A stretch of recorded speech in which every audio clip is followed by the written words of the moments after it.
Thanks, sir. Ranking member. Thank you, Mr. Chairman. So I think we all agree here. We need to build more housing. Housing for seniors, housing for students, housing for veterans, for renters, for first-time home buyers, for families in rural areas, for families in cities. Housing for pretty much everyone who isn't already rich and doesn't already own a home. And there are a lot of drivers behind the housing shortage. It's a reason why we need to use a lot of different tools, I think, to expand how we approach housing. Factors driving the housing shortage, it seems to me, include outdated building codes, local land use restrictions that prevent new housing from being built.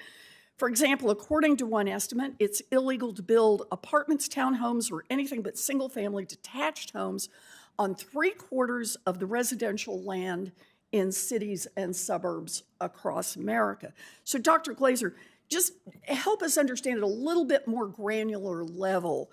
Walk us through the problem about local restrictions and how they, like exclusionary use or zoning or building codes, and how they drive up the cost of housing. So there are 1,000 different ways to say no. Mm-hmm. And in Greater Boston, which you know as well as I do, I have spent a lot of time studying NIMBYism in its different forms. And it starts by making it hard to manufacture at scale. So it starts by requiring that you get sort of these tiny projects instead of the large-scale building that builders like the Levitts were doing after World War II, when you really had mass production of ordinary homes that sort of made things affordable. You get smaller projects. Then you get smaller projects that take 2 years to get approved. I mean, I'm amazed by 8 days. I'm just amazed by, most of our people are talking years. And the rules become so specific for particular towns. Forgive me for being Massachusetts-oriented. I know one builder who will not build outside of Lexington, Mass. Right? All of his skills are in Lexington, Mass., and he will not cross. And this is a small town, right?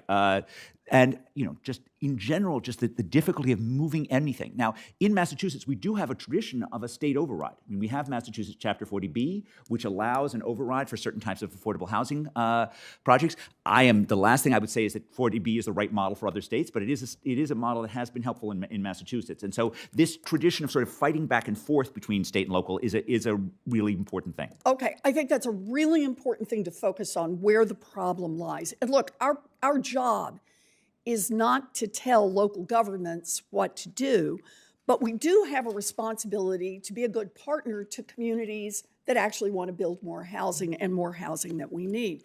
So I have a bill right now with Senators Warnock and Van Hollen and Kim.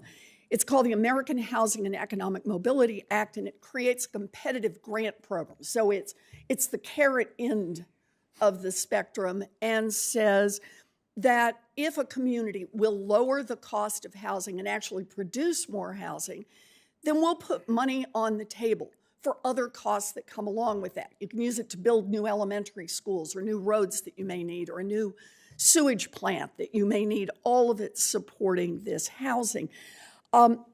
With Senator Kennedy, what we're working on right now is carrots and sticks, if that's what's needed here. But let me just ask, I think that Senator Kennedy was asking, but I want to be sure I've got this right.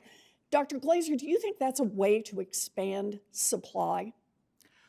I think that policies that nudge states and localities towards permitting more housing, to allowing the genius of American industry to get to work and build homes for ordinary Americans, I think those are very good policies for you to consider. Okay, yes. And let me let you get in this as well, Ms. Willis.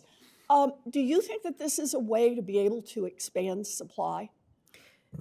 Absolutely. Looking at your American Housing and Economic Mobility Act, absolutely, because you talk about the carrots, and there's definitely that in that bill, because you're incentivizing. There's an opportunity to incentivize and encourage better zoning practices. And from what I recall, there's also that competitive program that could really create a race to the top. Because, zoning reform is best handled at the state and local levels. But I think in your bill, there is that incentive, that carrot that you speak of, to incentivize innovation at the local and state levels. And Mr. Jelinek, I'm running out of time, but can I just ask you, you're an expert in this area, is this something that likely could help us produce more supply? Ranking Member Warren, thank you. I mean, we are focused mostly on the mortgage process, understand. but yes, I mean, there clearly is a supply issue in the country right now. Good. I just want to say this is not about the federal government imposing a one-size-fits-all and that housing in Louisiana has to look like housing in Massachusetts or be built in the same ways, but it really is an incentive to get local governments to solve the problem they face, because let's face it, they've had 40 years and the problem has just gotten worse and worse and worse. So thank you, Mr. Chairman. Look forward to working with you on this. This is an exciting